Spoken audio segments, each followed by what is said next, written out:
오늘 하나님 말씀 함께 보도록 하겠습니다. 누가복음 4장 14절부터 21절의 말씀입니다.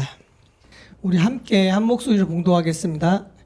예수께서 성령의 능력으로 갈릴리에 돌아가시니 그 소문이 사방에 퍼졌고 친히 여러 예배 회당에서 가르치심에 뭇 사람에게 칭송을 받으시더라. 예수께서 그 자라나신 곳 나사렛에 이르사 안식일에 늘 하시던 대로 회당에 들어가사 성경을 읽으려고 서심해 선지자 이사야의 글을 들이거늘 책을 펴서 이렇게 기록된 데를 찾으시니 곧 주의 성령이 내게 임하셨으니 이는 가난한 자에게 복음을 전하게 하시려고 내게 기름을 부으시고 나를 보내사 포로된 자에게 자유를 눈먼 자에게 다시 보게 함을 전파하며 눌린 자를 자유롭게 하고 주의 은혜의 해를 전파하게 하려 하심이라 하였더라. 책을 덮어 그 맡은 자에게 주시고 앉으시니 회당에 있는 자들이 다 주목하여 보더라. 이에 예수께서 그들에게 말씀하시되 이 글이 오늘 너희 귀에 응하였느니라 하시니. 아멘.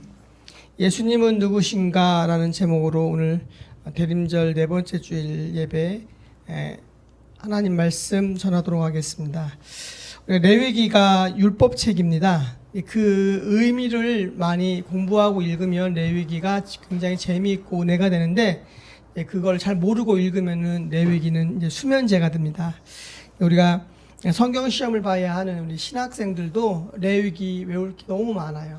너무 많아서 굉장히 부담되는 성경이기도 합니다. 그리고 아주 복잡하게 나열되어 있는 정결 예식과 그 다음에 제사법들이 아주 가득합니다. 마음 먹고 시험 문제 내면은 절대 통과 못 합니다. 예? 이 레위기를 이제 간단히 이제 정리해서 말하면, 하나님께서 이스라엘 백성에게 그들이 지켜야 될 율법의 말씀을 주신 겁니다. 그리고 그 주제가 있는데 그것이 바로 거룩입니다. 레위기 공부가 끝났죠. 두 줄로 이렇게 딱 요약할 수 있는 게, 그 거룩이라는 히브리어 단어가 코데시인데 그 원어의 의미를 살펴보면 잘라내다, 분리되다라는 뜻이 담겨져 있습니다. 그러니까 거룩이라는 단어는 구별됨을 의미하는 겁니다. 분리되었어요. 잘라내어졌어요. 저기와는 다르다라는 것이죠. 하나님이 이스라엘 백성에게 세상과 구별되게 살기 위해서 그들에게 율법의 말씀을 주셨다는 겁니다. 왜냐하면 이스라엘 백성은 하나님 나라의 백성으로서 제사장 나라 삼기 위하여 그들을 불러주셨거든요. 그들은 온 세계, 타락한 온 세계 인류의 하나님의 백성의 샘플로서 하나님께 선택되었고 이스라엘 백성의 그 역사를 통해서 하나님께서 우리를 향한 그분의 사랑과 인류 구원의 역사를 계시해주고 계시죠. 그래서 그 모든 것들이 성경 66권에 담겨져 있습니다. 그것이 이제 레위기에서 특별하게 그들이 어떻게 하나님께 제사하고 예배하고 하나님의 백성으로 그들의 거룩을 지켜야 되는지 레위기가 자세하게 설명되어 주고 있습니다. 근데 그 중에서 그 율법이라면은 정말로 무서울 만큼 지독할 만큼 지키는 이스라엘 사람들이 지키지 않았던 율법이 하나 있었습니다. 그 율법이 바로 레위기 25장에 나오는 희년법입니다. 이스라엘 백성이 이집트를 탈출한 후에 40년 동안 광야 생활을 하는데 하나님께서 그들에게 그들의 조상에게 약속하시고 그들에게 약속하신 땅을 모세의 출애굽 아래 그들이 가나안 땅으로 이제는 들어갑니다. 이제 가나안 땅 입구에서 모세의 사명이 끝난 모세 하나님의 부름을 받고 여호수아가 그 이스라엘 백성을 데리고 가나안 땅으로 들어갑니다. 전쟁을 하죠. 그런 과정 속에서 그 각 지파들이 열심히 하나님의 말씀 앞에 반응하며 전쟁에서 승리해서 가나안 땅을 차지하는데 그 12지파별로 여호수아가 굉장히 그래도 공평하게 땅을 분배를 했습니다. 각 지파마다 땅이 할당되어졌기 때문에 그들이 자신들의 삶의 터전을 거기에서 일구어 갈 수 있는 것들이 생겨났습니다. 자신의 땅이 먹고 살 만큼은 있는 것이죠, 개인적으로. 그런데 사람이 살다 보면 어떻습니까? 각자의 어떠한 상황들이 있고, 개인의 어떠한 그 연약함이 있고, 또 개인의 어떠한 또한 탁월한 능력이 있고, 그래서 각 지파별로 땅을 골고루 나눠주면서 지파별로 또 가정별로도 뭐 땅들이 있을 거 아니에요. 나눠줬을 거 아니에요. 그런데 세월이 흘러가면서 사람이 빚을 지기 시작합니다. 우리가 사업을 망하려고 시작하는 사람은 없습니다. 그런데 사업을 흥하려고 시작했지만 망해서 빚을 갖게 되듯이 열심히 그들이 인생을 살았지만 어찌할 수 없는 상황 가운데 빚을 지고, 그래서 이스라엘 백성 또한도 빚을 지면 지금까지 뭐 신용대출이 있는 나라가 아니었기 때문에 그들이 빚을 갚기 위해서는 자신들이 갖고 있는 재산을 팔아야 되죠. 그래서 자신들이 유산으로 받은 땅을 팔게 됩니다. 그리고 땅을 판 다음에 나중에 돈을 벌어서 그 땅을 다시 사오면 되는 거거든요. 그런데 우리가 잘 알다시피 정말 어려워서 땅을 팔았는데 내가 열심히 무엇인가를 해서 물질적으로 여유가 생겨서 그 땅을 사게 되면 너무나 감사한 일이지만 그렇지 못한 경우도 더 많이 있다라는 것이죠. 그래서 그 잃어버린 땅, 그리고 자신은 갖고 있는 재산이 없고, 그러면 무엇을 하냐면요, 소장농이 된다는 것이죠. 자기 땅에 가서 자기 땅이었던 것을 팔았는데 그 땅에 가서 소장농을 살 수도 있고요, 아니면은 더 땅이 많은 누군가의 밑에 가서 소장농의 삶을 사는 거죠. 품꾼으로 일을 합니다. 땅을 갖고 있는 땅 주인의 품꾼으로 일을 하다가 생활이 나아져서 재테크도 잘하고 해서 내 땅을 또 사면 좋은데 그게 안 됩니다. 그러면서 가계 경제는 점점 어려워지면 그러면 어떻게 되느냐? 지금 우리는 파산을 하죠. 더 심하면 이제 노숙자로 전락하는 인생을 살게 되지만 그 당시에는 자신을 노예로 팔게 됩니다. 내가 땅이 없어서 땅이 많은 사람 밑에 가서 일을 하는 품삯 일꾼으로 살다가 그 가운데도 더 어려워져서 끝내는 자신을 노예로 팔게 되죠. 근데 그 노예로 팔려갈 때에 다행히 가까운 친족 중에, 우리로 이야기하면 친척 중에 그 상황과 안타까움을 알고 그 사람을 노예로 그분이 사는 거죠. 그래서 풀어주면서 이제는 그 사람에게 이제는 노예의 삶이 아닌 자유인의 삶을 준다면 굉장히 다행한 일이지만 그렇지 않은 많은 사람들은 노예의 삶으로 전락하게 된다는 것이죠. 이런 사회적 배경 속에서 부자는 더 부자가 되고 가난한 사람은 더 가난해집니다. 같은 민족이었는데 조그만 족보를 따지고 올라가면 다 아브라함과 이삭과 야곱의 후손이잖아요. 그런데 그 중에 재산을 많이 가진 사람과 적게 가진 사람을 넘어서서 이제는 품삯을 받는 노동자와 일꾼으로 전락하고 더 나아가 노예로 전락되어져서 내가 내 집안 사람을 노예로 부리는 일들이 그들의 삶의 자리에 일어났다는 거죠. 누군가는 갑이 되고 누군가는 을이 됩니다. 노예의 자녀 역시 노예가 되어버린다는 것이죠. 모두가 하나님께 평등하게 땅을 받았는데 점점 그 격차가 이게 심해지는 것이죠. 갖고 싶은 거, 그리고 돈으로 누리고 싶은 거, 자본주의의 그 논리가 그들의 그 부자들의 마음 가운데 자꾸만 일어나게 되죠. 나만 잘 살면 된다. 나만 아니면 돼. 어서 많이 듣던 거죠. 1박 2일에 나오는 굉장히 대표적인 멘트 중에 하나죠. 복불복. 그래서 나만 아니면 된대. 근데 그게 재밌잖아요. 근데 성경적으로 봤을 때는 굉장히 은혜롭지 않은 멘트예요. 그래서 저희 아내 이보라 사모님은 자기는 그래서 저기를 좋아한대요. 무한도전을. 1박 2일은 나만 아니면 돼 갖고선 자기는 안 좋대요. 그래서 무한도전 팬이고 저는 이제 1박 2일을 좀 봤는데 결국엔 사람들의 마음에 그 마음이 팽배합니다. 나만 아니면 돼. 나와 내 가까운 형제와 부모님만 아니면 되고 내 자식만 아니면 되지 하는 그런 이기적인 마음이 이스라엘 백성들, 특히 가진 자들의 마음에 굉장히 가득하게 되었습니다. 하나님이 말씀하십니다. 레위기 25장 23절에 땅을 아주 팔지는 못한다. 땅은 나의 것이다. 너희는 다만 나그네이며 나에게 와서 임시 거주하는 거주자일 뿐이다 라고 말씀을 하세요. 그러니까 이 세상에 있는 모든 땅은 다 하나님 땅이라는 거예요. 내 땅이 없다라는 거예요. 특별하게 이스라엘 백성들한테는 그게 더 피부로 와 닿을 만한 말씀인데, 세월이 흘러가고 1대, 2대, 3대 거쳐가면서 누구는 노예로 전락하고 누구는 땅 부자가 돼요. 그러면서 그들의 마음 가운데 이제 언제요? 50년이 되면 신년이 돌아온다는 것이죠. 안식년이 7년에 한 번씩 오는데 7번째 안식년 돌아가고 해 바뀔 때가 50년째 되는 애가 신년이 되면은 신년 나팔을 불게 됩니다. 그래서 양각 나팔을 크게 불게 되면 어떤 일이 일어납니까? 50년 전으로 돌아갑니다. 타임머신 타고 시간여행을 50년을 돌아가는 것이 아니라 땅을 잃은 사람들이, 노예로 전락되었던 사람들이 50년 전 땅을 갖고 있었던 때로 돌아간다는 것이죠. 자기의 그 원래 갖고 있었던 그 땅으로 재산과 신분과 모든 것이 돌아가는 거죠. 모든 빚들이 탕감되어지고 토지가 반환되어지고 자유와 해방이 선포되는 것이 바로 희년법이에요. 그런데 저는 이제 처음에 공부할 때 희년법이 이스라엘에게 당연히 있었던 줄 알았어요. 그런데 이제는 목회를 하면서 더 꼼꼼히 이렇게 찾아보니까 그 희년이라는 게 굉장히 익숙하게 들릴 수도 있지만 안식년, 안식일은 그렇게 지키면서 희년은 그들은 지키지 않았어요. 왜냐? 내 지금까지 50년 동안 50년에 한 번씩 리셋이 되잖아요. 다시 초기화가 되는 거예요. 근데 그러면은 가지지 못하고 노예로 살는 사람들은 그 희년이 복음이지만 가진 자들한테는 그 희년이 복음이 아니죠. 억울한 거죠. 내 거 다 뺏어가는 그런 해기 때문에. 그래서 권력자들과 힘이 있고 돈이 있고 한 많은 그 이스라엘의 정치, 경제, 종교 지도자들이 그 어떤 누구도 희년법에 대해서 찬성하면서 희년을 하자고 외치는 사람들이 있었다고 들어본 적 있으십니까? 없어요. 그들은 희년법을 지키지 않았습니다. 그렇지만 다른 사람들에게 희년은 희망의 해이고요. 그리고 하나님의 놀라운 은혜가 그들에게 임하는 그런 해라는 거죠. 부자들이 조금 억울할 수도 있겠죠. 아유, 쟤네들은 저렇게 해서 재산을 날렸고 나는 이렇게 해서 재산을 했는데 50년에 한 번씩 리셋이 되면은 너무 억울하다. 특히 잘 누리다 간 사람은 괜찮은데 마지막에 이제 유산을 받았어. 근데 유산을 받았었는데 평생 잘 먹고 잘 살아야 돼.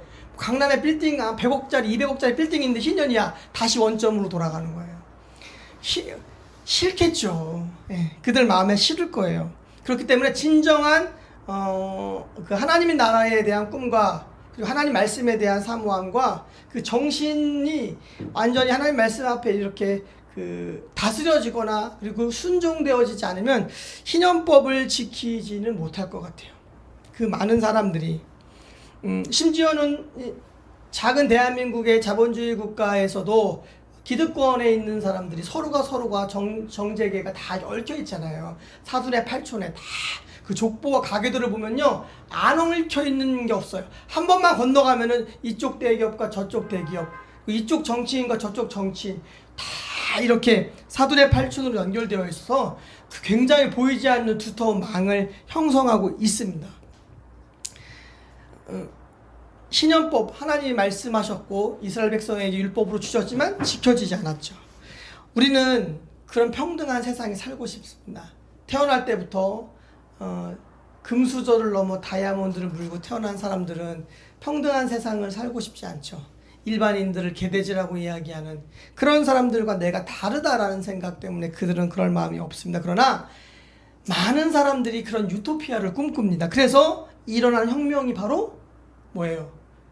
사회주의, 공산주의 혁명이라는 거죠. 우리는 사회주의와 공산주의를 비슷하게 생각하는 똑같은 걸로 보는데 약간 달라요.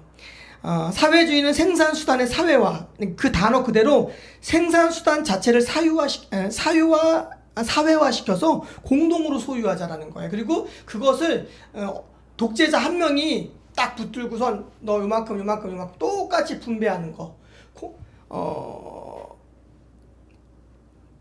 똑같이 분배하는 것이 바로 그 공동생산, 공동분배의 원칙이 공산주의고요. 사회주의는 공동으로 생산을 하지만 이것이 갖고 있는 많은 그 재화를 개인이 한 명이 분배해 주는 것이 아니라 그것을 그 노동자들이 스스로 자주 경영할 수 있게끔 만들어 주는 거예요. 약간 달라요. 근데 많은 사람들이 이제 사회주의와 공산주의가 같다고 보는데 이론을 이렇게 들어가다 보면 다르거든요. 공산주의는 대표적으로 공동 생산, 공동 분배의 원칙을 하죠. 그리고 사유 재산을 전면 부정하고 굉장히 있어 보이고 그 연약한 많은 그 민중들에게는 대단한 혁명적인 가치라고 생각해요. 그런데 매력 있는 어떠한 이론이고 그것을 위하여 역사상 굉장히 많은 사람들이 피를 흘렸는데 공산주의 국가 그 역사 속에 있었던 그 어떤 공산주의 국가도 이것을 이루어내지 못했어요. 왜 그런 줄 아세요? 우리 그런 격언이 있죠. 그 절대 권력은 절대 부패한다. 아주 극소수의 집단에게 절대 권력이 주어졌을 때 그 권력을 정말 온전하게 활용할 수 없다라는 겁니다.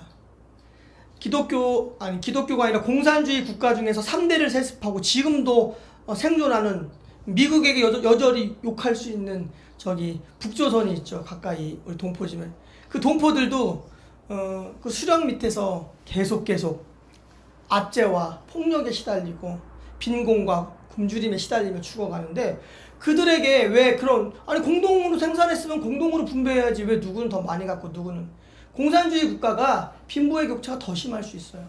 더 많은 비리가 있고요. 그래서 그 이론 자체는 굉장히 매력적으로 다가오지만 인간이 부패한 본성이 있어요. 원죄를 갖고 태어났기 때문에 자기중심성, 원죄의 특성을 갖고 있는 우리이기 때문에 내가 권력을 쥐거나 내가 무엇인가 많은 것을 소유하게 되면 그것을 진짜 제대로 누군가를 위해 나눈다라는 건 쉬운 일이 아니에요. 근데 내가 절대 권력자야. 반지의 제왕이야. 그냥 반지를 딱 꼈어. 세상이 내 한마디면 끝나. 타락한 인간은 절대 그 아름다운 세상, 그 공평하고 평등한 세상을 만들 수 있는 존재가 아니에요. 그래서 민주주의 국가와 민주주의 시스템 안에서 우리가 서로 견제하면서 모든 것들을 풀어나가야 된다는 거죠. 그래서 우리 안에 있는 악함이 있죠.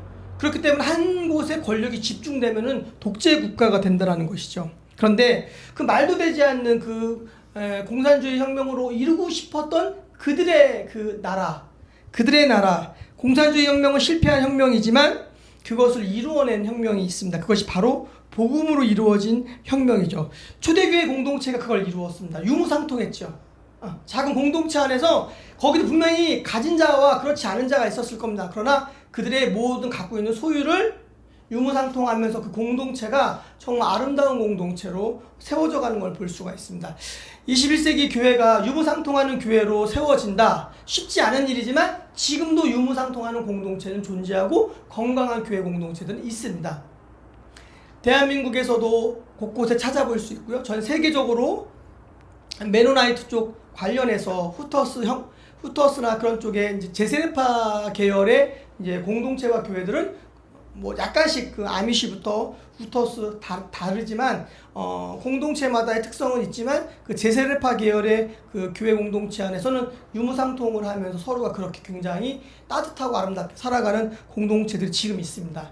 저희 평안누리 교회에 여러분들의 재산을 다 이렇게 전수조사해서 평균을 맞춰서 가져오시면 그런 교회 될 수가 있습니다. 그런데 그렇게 할 수는 없죠. 그렇게 할 수 없기 때문에 우리가 할 수 있는 최선의 그 공동체의 모습이 뭐냐. 재산을 다 이렇게 모으라고 하는 게 아닙니다. 이번 주에 불편한 뉴스를 들었습니다.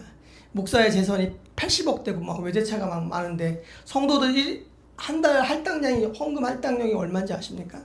300만 원입니다. 다음 달부터 신년부터 300만 원씩 300만 원씩 못 갖고 오면은 사채를 내서라도 내야 됩니다. 못 갖고 오면 막 맞습니다. 그래서 빚쟁이들이 온 교회의 교인들이 다 빚쟁이입니다. 목사는 80억의 재산을 갖고 떵떵거리고 삽니다. 댓글을 보니 욕이 얼마나 많이 실시간 검색어 3위까지 올라가고 제가 속상해서 댓글 달았습니다. 나도 목사입니다. 난 내가 벌어서 먹고 삽니다. 저런 목사 밑에서 착취를 당하고 매를 맞으면서 왜 그렇게 신앙생활 하십니까? 좋은 교회 많습니다.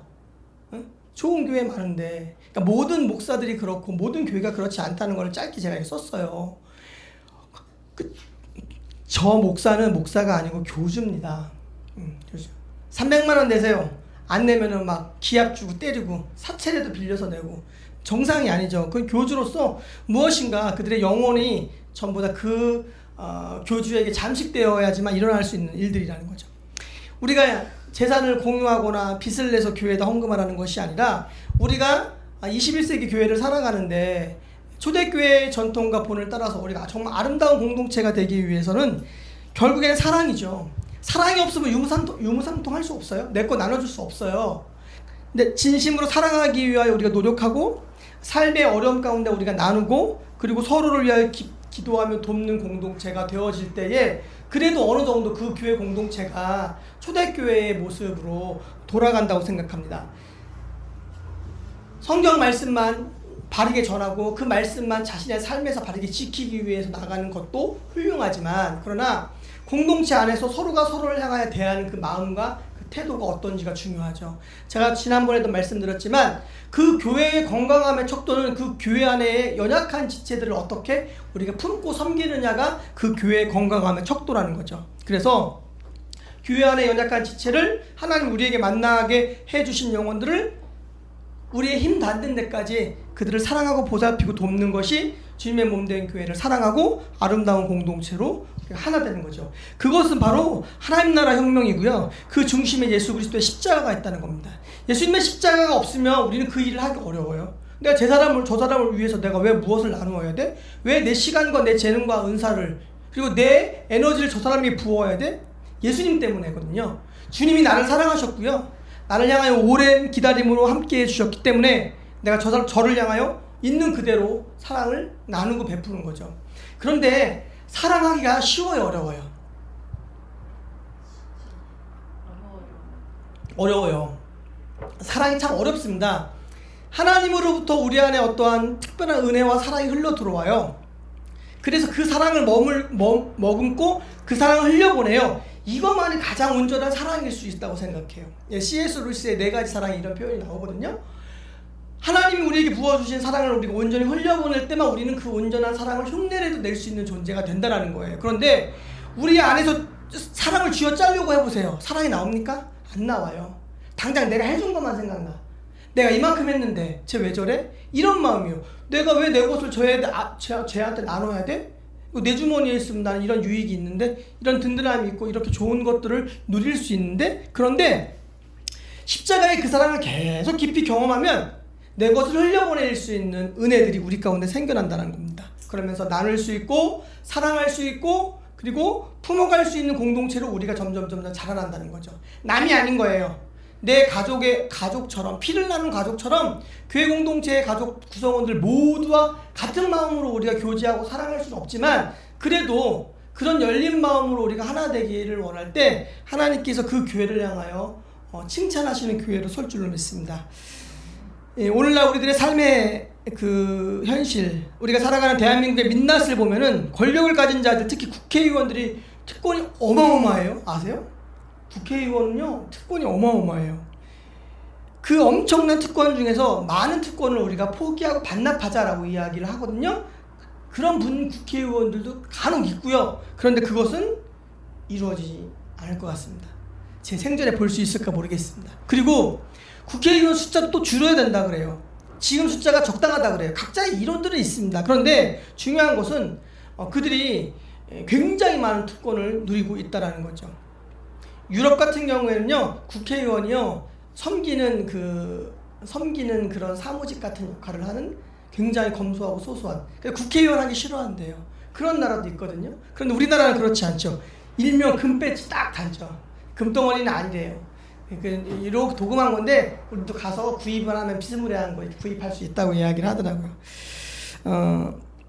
검찰은 어떻습니까? 검찰 70년 역사 이래 그 검찰들이 갖고 있는 권력이 무소불위한 권력을 갖고 있습니다. 굉장히 무섭습니다. 검찰의 권력이.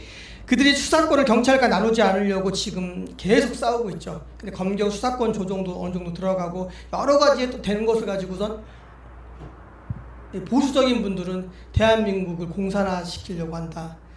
국정원의 어떠한 대공 수사권을 경찰한테 이임을 하니까 이 정부가 그냥 이 나라를 공산화시키려고 한다라는 이야기들을 많이 하는데 그렇지 않아요. 그 국정원과 검찰이라는 조직의 특성상 너무나 한쪽의 권력과 비밀스러움이 가득하기 때문에 그것들을 조금씩 나누는 거거든요. 그렇게 되면서 서로가 견제해야 되거든요. 아까 이야기했잖아요. 절대 권력이에요. 부패예요? 썩어요. 서울시에 사는 청년들은 원룸에 살면서 거의 한 달에 50만 원 가까이 냅니다. 뭐 약간의 편차는 있을 수 있겠지만 1년에 600만 원 가까운 돈을 그들이 월세를 내고 사는데 대전도요. 제가 쭉 돌아다 보면은 월세가 25만 원에서 35만 원. 뭐 더 큰 데는 더 비싸겠지만 보통 원룸에서 1.5룸 정도 사이가 뭐 35만 원 내외의 금액을 내는 것 같습니다. 서울시에 1년에 50만 원씩 내는 우리 청년들은 1년에 600만 원 가까이 내는데 그런데 30억 원을 가진 30억 부동산을 가진 사람들이 종합부동산세가 제가 잘 몰랐는데 1년에 600이 안 된다는 거죠. 예, 안 되니까 이런 말이 나온 거예요. 최은영 한국도시연구소 소장이 한 말이에요. 30억 재산가인데 1년에 600만 원도 안 내? 어려운 청년도 서울에서 자리 잡기 위해서 한 달에 50만 원씩 월세를 내고서 자신의 삶을 쌓아가고 버텨가고 있는데, 여러분 부자들은 그 세금을 내도 사실 잘 살아요. 그러니 세금이 바르게 사용만 된다면 정당하게 내는 것이 굉장히 중요하고 당연합니다. 그런데 세금이 자꾸 세워나가니까 국민들이 세금 내기를 싫어해요. 그러니까 세금 내는 걸 아까워하고 세금 내면 자꾸 도둑맞았다고 생각을 하거든요. 경기도 이재명 지사가 무슨 얘기를 하냐면 도둑만 잡으면 된대요. 도둑놈만 잡으면은 자기가 하려고 있는 복지 정책을 지금 대한민국의 그 1년 운영할 수 있는 그 자금으로 모든 것을 해나갈 수 있다는 거예요. 새는 돈이 엄청나다는 거예요. 근데 그거를 말로만 그렇게 하는 게 아니라 성남시에서 실제 했고요. 경기도에서 지금 하고 있다는 거죠. 원래는 정치인이 아니었고요. 변호사로서 성남시장과 관련된 그 굉장히 거대한 토목 관련된 그런 사람들과 변호사로서 굉장히 치열하게 싸우다가 이겼대요. 이기고 이겼는데 다시 사람만 바뀌면 그 도시가 원점으로, 그 부패성이 다시 원점으로 돌아오는 걸 계속 보면서 내가 시장을 해서 구조를 바꿔야겠다고 해서 시장 출마를 하고 한 2번 낙선 끝에 시장이 돼서 지금 저 경기도지사의 자리까지 갔는데, 뭐 각자의 정치적인 성향이 틀리고 여러 가지가 다르겠지만 중요한 건 그거예요.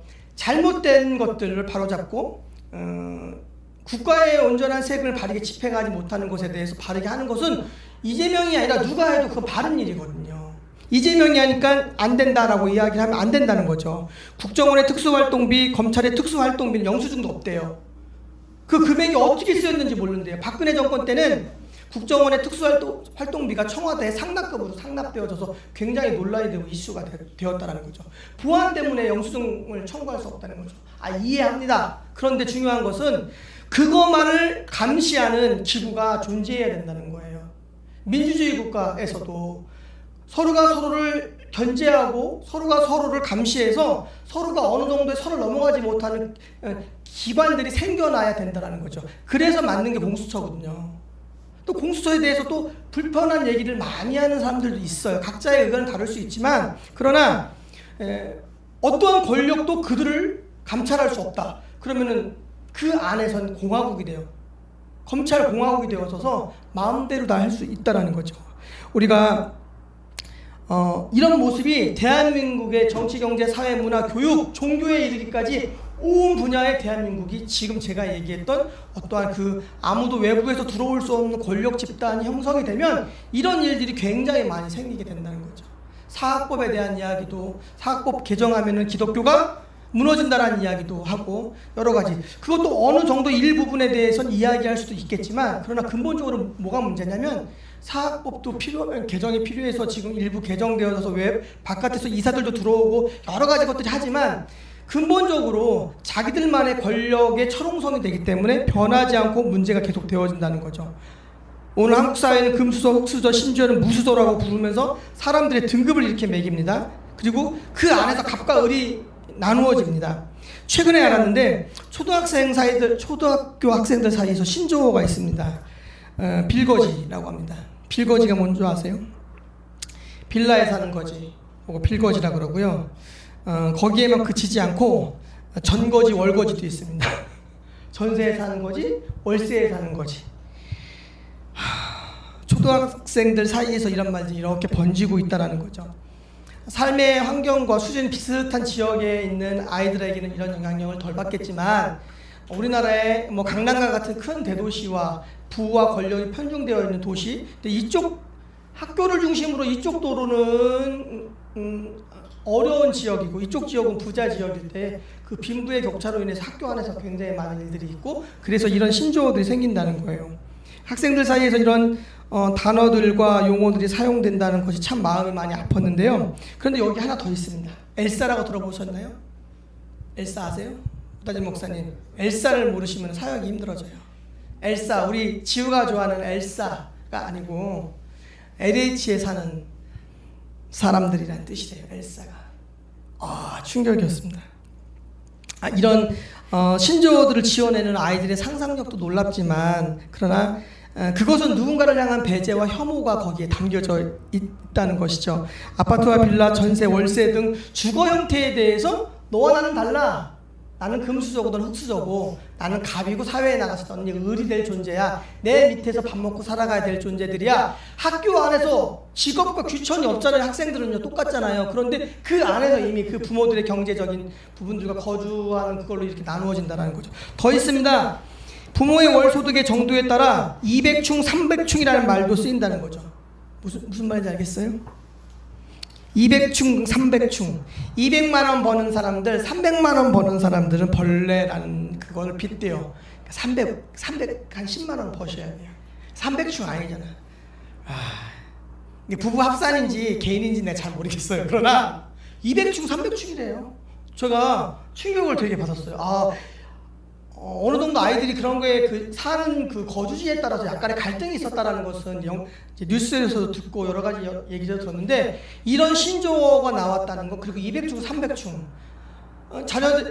쟤네 아빠는 200충이야. 200만 원밖에 못 받는다는 벌레. 200만 원만 버는 벌레라는 거죠. 이 시대의 난폭함과 혐오와 잔인함이 어느 정도까지 이르렀는지 우리가 짐작할 수 있습니다.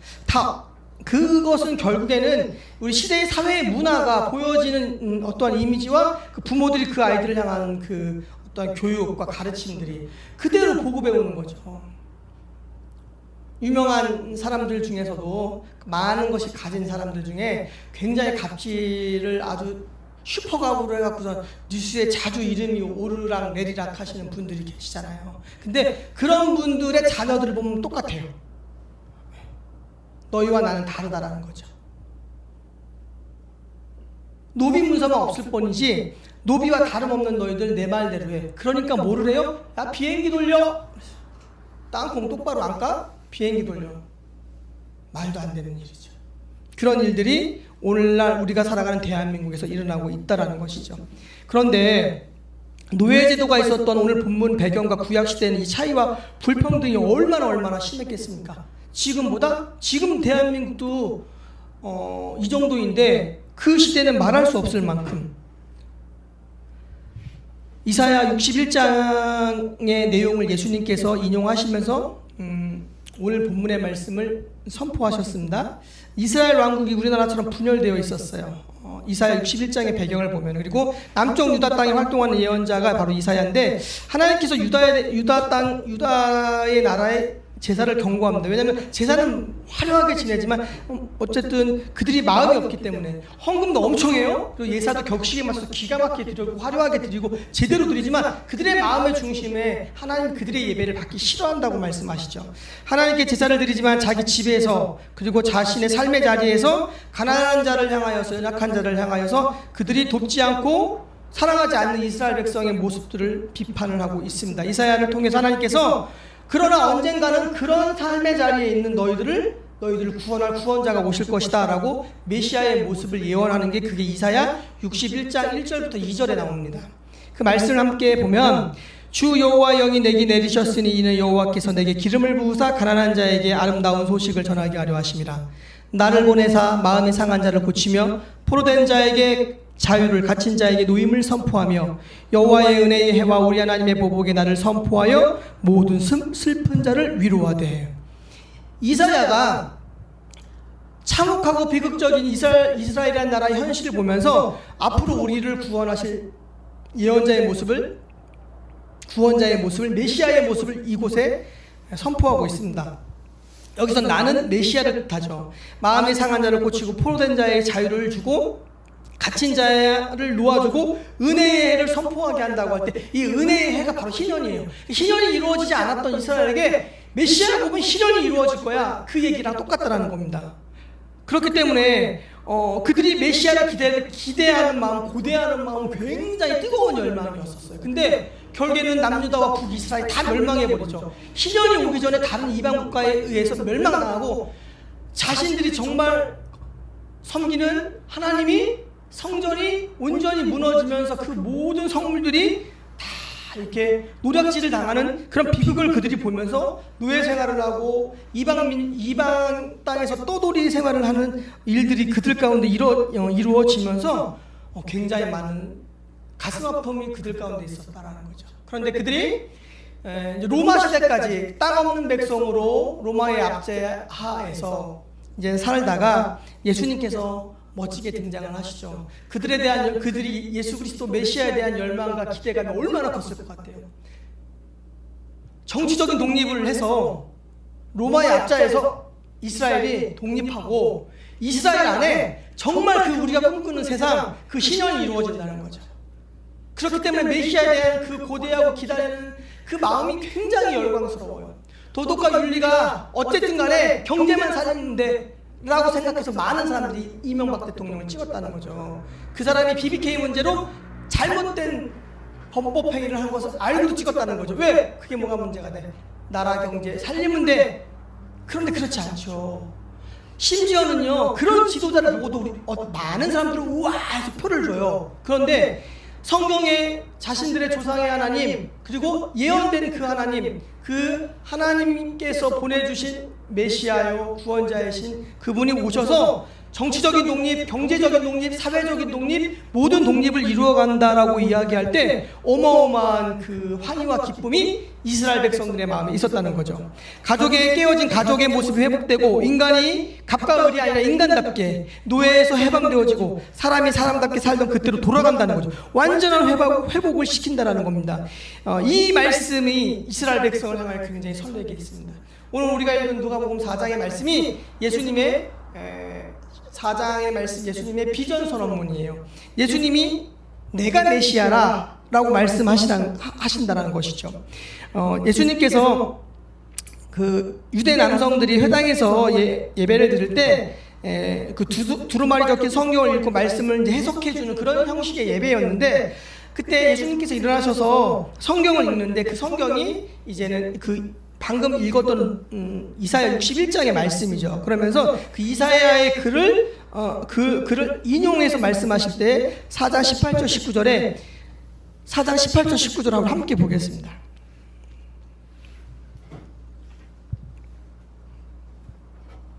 함께 읽겠습니다. 시작.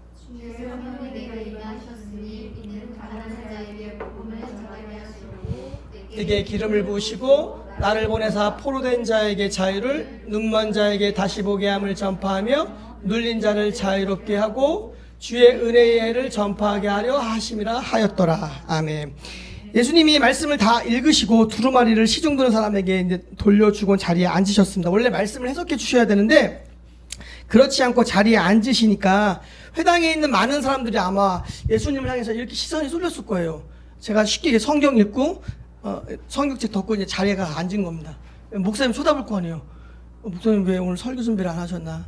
왜 설교를 안 하시지? 그런 것처럼 성경을 읽었으면 그것에 대해서 회당장이 누군가를 지목했을 때 해석을 해주기도 하고요. 뭐 그런 그들 나름대로 어떠한 그 예배 의식이 있었는데 보통 이제 읽은 사람이 해석을 해주는 경우도 많거든요. 누군가가 지정이 되어져서 그 다음 해석의 말씀이 진행되어지지 않았으니까. 그런데 예수님이 뭐라고 말씀하셨냐면은 21절의 말씀인데 오늘 본문 21절 말씀에 이 글이 오늘 너희 귀에 응하였느니라 라고 말씀하세요. 무슨 말씀이냐면 공동번역에서는 예수께서는 이 성서의 말씀이 오늘 너희가 들은 이 자리에서 이루어졌다라고 말씀하신 겁니다. 그 이사야 선지자가 예언했던 그 놀라운 구원자이신 메시아가 오늘 너희들 앞에 있다. 이 말씀이 이루어졌다. 신년이 왔다. 하나님의 나라가 임했다. 그 선포의 말씀을 오늘 하신 거라는 거죠.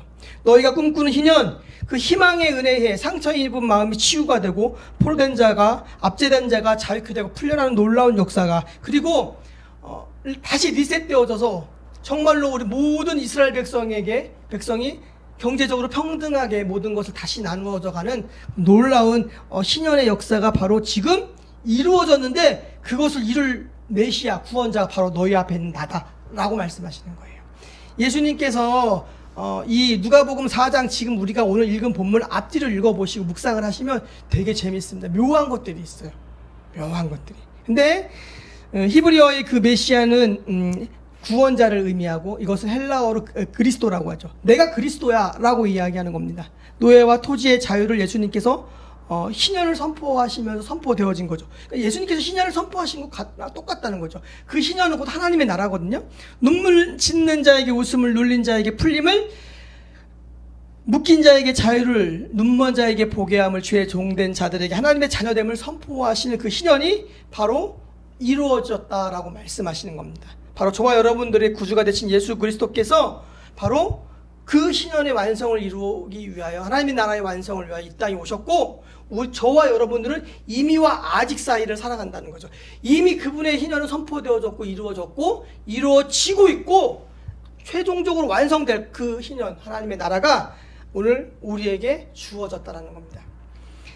그래서요, 그것을 기다리는 거예요. 기쁨과 희열을 동반하며 자신들의 메시아가 왔을 때 정치, 경제, 사회, 문화 모든 부분에서 희년이 이루어져서 기쁨과 찬양과 영광의 축제와 행복함의 나날들이 계속될 걸 사모하면서 기다렸던 이스라엘 백성들처럼 진짜 메시아이신 예수 그리스도가 초림 때 오셔서 십자가 구원의 완성을 이루고 하늘로 올라가셨죠. 그분이 다시 오신다 약속하신 그날을 기다리면서 이스라엘 백성들이 희년을 기다리는 그 마음처럼 우리가 다시 오실 예수 그리스도를 기다리는 그 마음으로 오늘을 살아가야 된다는 사실입니다. 오늘 말씀 이제 마무리되어 갑니다. 1905년에 치욕스러운 을사늑약이 있었던 그런 한 해였습니다. 그 을씨년스런 시절에 청주 남쪽 무심천과 청주 시장이 내려다보이는 언덕 위에 6채의 서양식 붉은 벽돌집이 지어지기 시작했습니다. 그 시절에 서양식 주택을 뭐라고 불렀냐면 양관이라 그랬어요. 양관이라고 불렀는데, 양관은 청주의 명물이 되었습니다. 선교본부에서는 서양식 진료가 시작되었고, 1906년 대홍수 때는 그 양관이 선교본부와 양관이 시민의 피난처가 되고 새로운 신문물이 보급되고 복음이 전파되어지는 놀라운 일들을 감당했고요. 훗날 청주 KBS 첫 방송이 송출되었던 곳이기도 한다는 거죠. 지금은 청주 일신여고 교정의 4채, 그 밖에 2채가 있습니다. 그 양관에 제가 사역했던 지역이 바로 그 지역이라 가르쳤던 학생들도 일신여고에 다니고 해서 학교 신방도 가고 그래서 그 지역을 많이 돌아보기도 했는데요. 그런데 제가 이제 청주에서 10년을 사역했어요. 대전보다 더 많은 세월을 어떻게 보면은 전도사 때 더 많이 사역을 했는데, 청주가 규모가 큰 교회들도 많고요. 복음화가 더 많이 이루어져서 이렇게 왜 그런가 살펴보면은 그 기독교가 처음 들어왔을 때 그 역사적인 배경과 뿌리가 청주가 굉장히 탄탄해요. 그래서 청주가 그 복음의 영향력이 지금까지 잘 미쳐져 왔다라는 것이죠. 그 양관의 선교본부가 현 충북 기독교 역사관인데요. 1902년부터 1937년까지 35년간 청주를 중심으로 활동했던 대표적인 선교사가 민로아 선교사예요. 한국 이름으로 이렇게 했을 때 이름이 민로아인데, 1923년 26세 젊은 나이에 청주 선교본부에 부임을 했고요. 선교 활동 중에 전염병에 감염되어 1926년 29세의 짧은 생애를 마치고 순직한 불회산 선교사가 또 있습니다. 그 아내가 되는데요. 그 민노아 선교사의 묘비에는 예수교회 45년 동안 선교와 주 예수는 길이요 진리요 생명이라는 글귀가 새겨져 있습니다. 그 민노아 선교사가 들어와서 사역했던 그 청주가 굉장히 많은 복음의 그 전초기지와 열매를 맺는 것을 오늘날 보게 됩니다. 우리 함께 들었던 96장 예수님은 누구신가라는 찬송의 배경이 여기서 시작됩니다. 민노아 선교사가 작사 작곡했다는 이야기도 있고요. 영국의 다른 분이 써놓은 것을 번역했다는 이야기들도 있어요. 약간씩의 견해 차이가 있는데, 우리 영상을 함께 보면서 예수님이 어떠한 분이셨고 예수 믿는 그리스도인의 삶의 모습들을 한번 다시 돌아보면 좋겠습니다.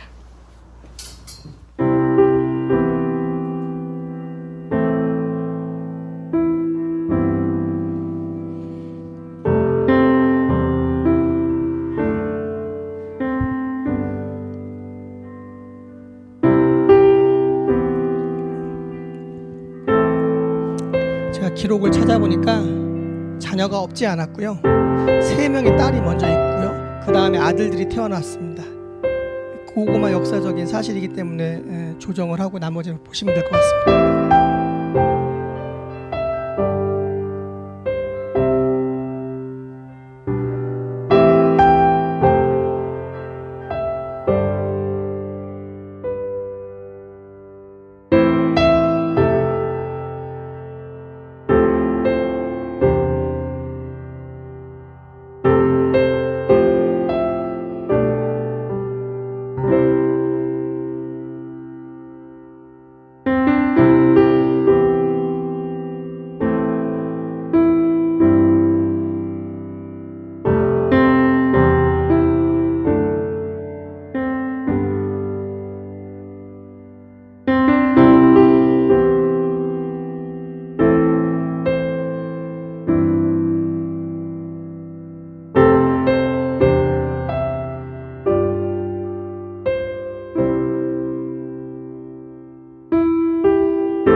우리 함께 찬송가 96장 드리도록 하겠습니다.